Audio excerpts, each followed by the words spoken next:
My name is Roland Cheeku. My mother is Paiute and my father is Zuni. I tell people that I'm a full-blood half-breed.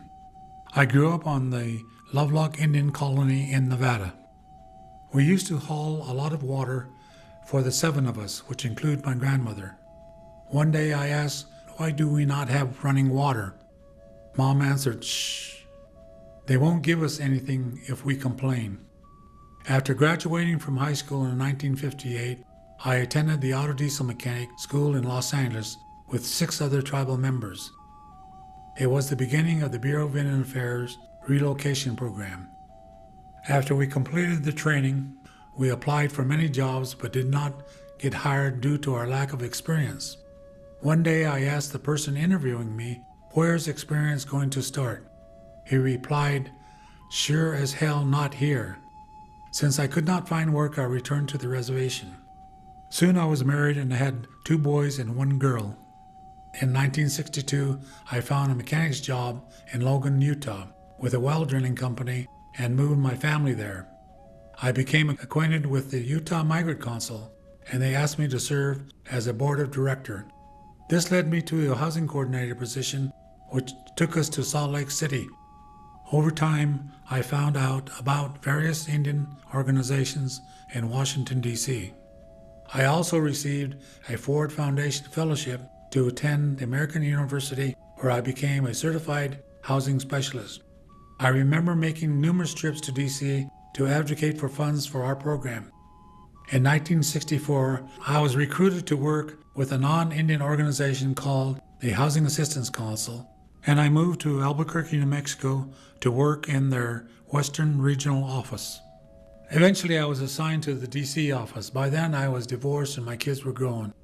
I remember beginning to drink more heavily because of the work stress, and mostly because everyone did it. One night, I invited a female acquaintance to dinner. When the waiter asked us what we wanted to drink, my date replied, "Coke." "I'll have a Coke too," I told him. From that point on, I had no longer felt I needed alcohol in my life, and thankfully, I never had a relapse. I'm proud to say that I am almost 50 years sober. Shortly after I quit, I told my Comanche friend Reeves Navoksi, who worked for the Department of Housing and Urban Development, "I'm seeing and hearing things differently. It seems like everything around me has changed." He told me, "Things have not changed. They're all the same. It's you that's made the change." Through the clarity of my sobriety, I began to understand the importance of education and advocacy for our people. I realized no does not mean no in D.C., and that everything is negotiable. It's expected you complain for what you want and what you believe in. In the early 1970s, I worked as a development legislator on Indian housing.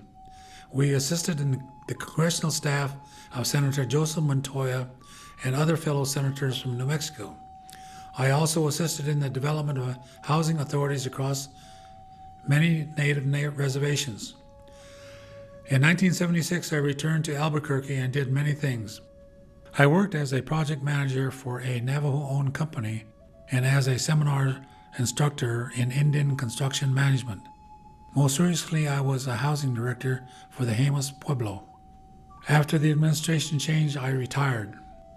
I have 6 grandchildren and 2 great-granddaughters and 4 grandsons who I enjoy spending time with. I have season tickets to the Lobo basketball and football games, and I golf and work out at a gym. Pretty soon I was tired of being retired, so I went to a job fair at the senior center where I heard about NACOA and CSEP program. They placed me in a non-profit organization for 6 months. Eventually, I was transferred to AIO, where I am establishing a library and resource center. I've been there for 2.5 years. I enjoy taking on new challenges and learning on the job. Leaders, employers, educators, job developers, and policymakers need to know there is a growing number of highly trained and qualified elder Native Americans, and we need more funding and programs like NACOA and CSEP.